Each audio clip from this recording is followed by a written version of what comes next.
Você já ouviu falar na profecia de 1º de outubro?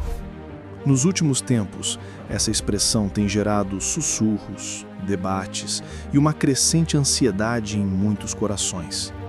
A busca por datas e sinais é tão antiga quanto a própria humanidade. Queremos certezas, um mapa para o futuro, algo a que nos agarrar em meio às incertezas da vida. Mas quando trazemos essa busca para o campo da fé e das Escrituras, o que realmente encontramos? A Bíblia, nossa bússola espiritual, nos oferece respostas, mas talvez não da forma que esperamos. Antes de mergulhar em qualquer especulação, precisamos firmar nossos pés na rocha da palavra.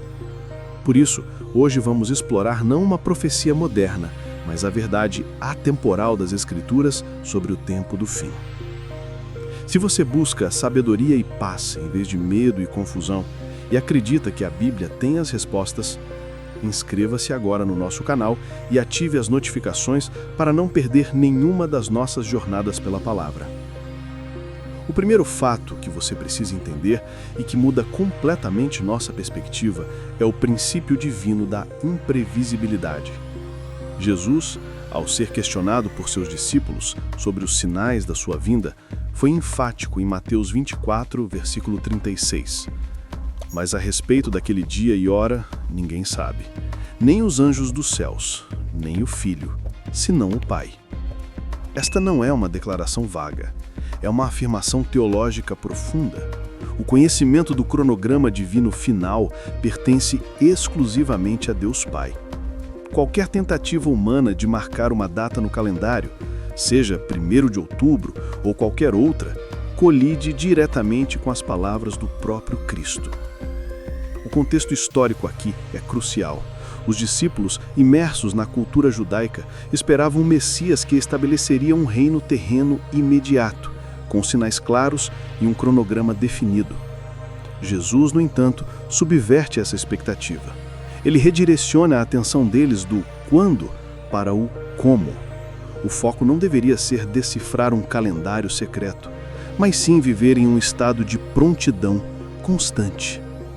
A verdadeira sabedoria não está em adivinhar a data, mas em compreender o propósito por trás do mistério. Por que Deus escolheria manter essa informação em segredo? Seria para nos deixar ansiosos? Pelo contrário, é um ato de misericórdia e sabedoria projetado para moldar nosso caráter e aprofundar nossa fé, nos incentivando a viver cada dia com propósito, vigilância e esperança. A razão pela qual Deus mantém o dia e a hora em segredo não é para nos deixar em suspense, mas para nos ensinar o segundo fato crucial.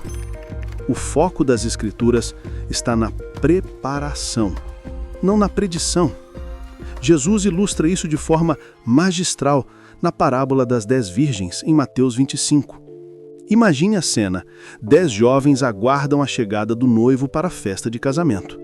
Todas elas têm lâmpadas, mas apenas 5, as prudentes, levaram azeite extra.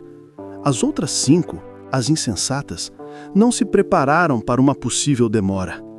Quando o noivo finalmente chega à meia-noite, as lâmpadas das insensatas estão se apagando. Elas pedem azeite emprestado, mas as prudentes não podem compartilhar, pois não haveria o suficiente para todas. Enquanto as insensatas saem para comprar mais azeite, o noivo chega, as prudentes entram para a festa e a porta é fechada. A mensagem é cortante e clara. O erro das virgens insensatas não foi errar o horário da chegada do noivo. O erro delas foi a falta de preparação. Elas sabiam que ele viria, mas viveram de forma negligente, sem a provisão necessária para a espera. O azeite em nossas lâmpadas hoje não é um item físico, mas um símbolo de uma vida de comunhão genuína com Deus, do fruto do Espírito Santo em nós, de uma fé viva e atuante. Se esta mensagem sobre a importância da preparação está tocando seu coração, compartilhe esse vídeo com um amigo ou familiar. Às vezes, um simples compartilhamento pode ser o azeite que alguém precisa para reacender sua lâmpada. A preparação que a Bíblia exige não é estocar alimentos ou construir abrigos para uma data específica. mas sim cultivar um coração reto diante de Deus, amar ao próximo, perdoar, buscar a santidade e viver em obediência. É um processo diário, constante e intencional. Portanto, o surgimento de supostas profecias, como a de 1º de outubro, serve como um poderoso lembrete. Estamos verificando nosso estoque de azeite? Ou estamos tão distraídos tentando adivinhar a hora que nos esquecemos do essencial? A questão não é se a porta se fechará em uma data específica, mas se estaremos prontos quando ela se fechar, seja quando for. Mas se a data é irrelevante, qual é então o verdadeiro sinal que devemos observar? Se as datas são uma distração e o foco está na preparação diária, isso nos leva ao terceiro e mais poderoso fato: o verdadeiro e único sinal que Jesus nos deu como precursor definitivo do fim. Não é um evento cósmico ou uma data específica, mas uma missão global.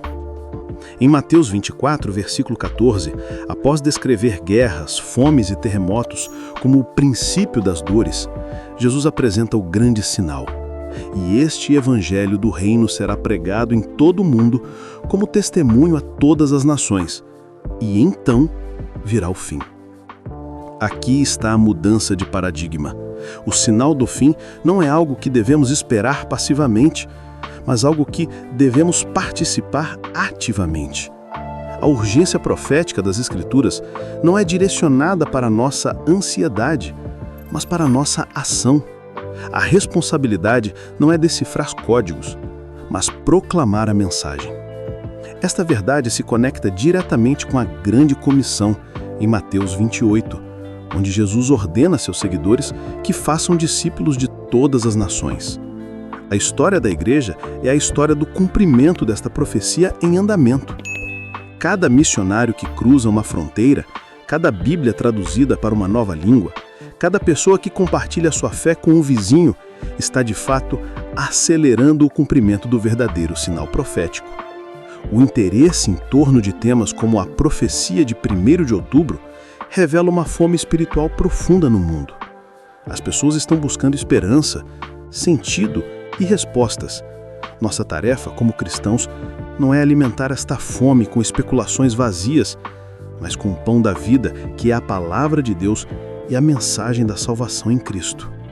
A pergunta que devemos nos fazer não é: o mundo vai acabar em 1º de outubro, mas sim: o que eu estou fazendo hoje para que o Evangelho alcance mais uma pessoa? A urgência não está no calendário, mas na condição das almas que ainda não ouviram as boas novas. Portanto, o convite final não é para o medo, mas para a missão. Encorajo você a não se perder em teorias, mas a se aprofundar nas Escrituras. Leia os capítulos 24 e 25 de Mateus por si mesmo.